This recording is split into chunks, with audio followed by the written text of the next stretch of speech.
ಕರ್ನಾಟಕದಲ್ಲಿ ಮುಂದಿನ 7 ದಿನಗಳ ಮಳೆಯ ಅಬ್ಬರ ಇರಲಿದೆ ಅಂತ ಹವಾಮಾನ ಇಲಾಖೆ ತಿಳಿಸಿದೆ. ಎಲ್ಲರಿಗೂ ಗಿರ್ಮಿ ಕನ್ನಡ ಟಿವಿ ಯೂಟ್ಯೂಬ್ ಚಾನಲ್ಗೆ ಸುಸ್ವಾಗತ ಅಂತ ಹೇಳ್ತಾ ಬಿಟ್ಟು ಶುರು ಮಾಡೋಕ್ಕಿಂತ ಮೊದಲು ಯಾರೆಲ್ಲ ನಮ್ಮ ಯೂಟ್ಯೂಬ್ ಚಾನಲ್ ಬಂದು ನೋಡ್ತಿದ್ರಿ ಅವರೆಲ್ಲ ಸಬ್ಸ್ಕ್ರೈಬ್ ಮಾಡ್ಕೊಳ್ಳಿ ಮತ್ತು ಪಕ್ಕದಲ್ಲಿರೋ ಬೆಲ್ಲೈಕನ್ ಪ್ರೆಸ್ ಮಾಡಿ.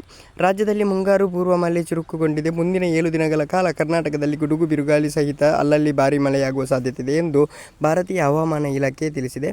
ಕರ್ನಾಟಕ ನೈಸರ್ಗಿಕ ವಿಕೋಪ ಉಸ್ತುವಾರಿ ಕೇಂದ್ರ ತಿಳಿಸಿದ ಕರಾವಳಿ, ಉತ್ತರ ಒಳನಾಡು ಹಾಗೂ ದಕ್ಷಿಣ ಒಳನಾಡಿನ ಜಿಲ್ಲೆಗಳಲ್ಲಿ ಮುಂದಿನ 4 ದಿನಗಳ ಕಾಲ ಗುಡುಗು ಬಿರುಗಾಳಿ ಸಹಿತ ಮಳೆಯಾಗುವ ಸಾಧ್ಯತೆ ಇದೆ ಎಂದು ಹೇಳಲಾಗಿದೆ. ರಾಜಧಾನಿ ಬೆಂಗಳೂರು ಮತ್ತು ಸುತ್ತಮುತ್ತಲಿನ ಪ್ರದೇಶಗಳಲ್ಲಿ ಮುಂದಿನ 48 ಗಂಟೆಗಳ ಕಾಲ ಭಾಗಶಃ ಮೋಡ ಕವಿದ ವಾತಾವರಣ ಇರಲಿದೆ ಎಂದು ಹವಾಮಾನ ಇಲಾಖೆ ಮುನ್ಸೂಚನೆ ನೀಡಿದೆ.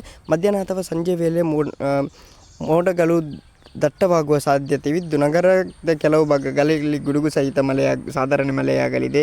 ಮಳೆಯ ಸಮಯದಲ್ಲಿ ಗಂಟೆಗೆ 40ರಿಂದ 50 ಕಿಲೋಮೀಟರ್ ವೇಗದಲ್ಲಿ ಗಾಳಿ ಬೀಸುವ ಸಾಧ್ಯತೆ ಇದೆ ಅಂತಲೇ ಹೇಳ್ಬೋದು.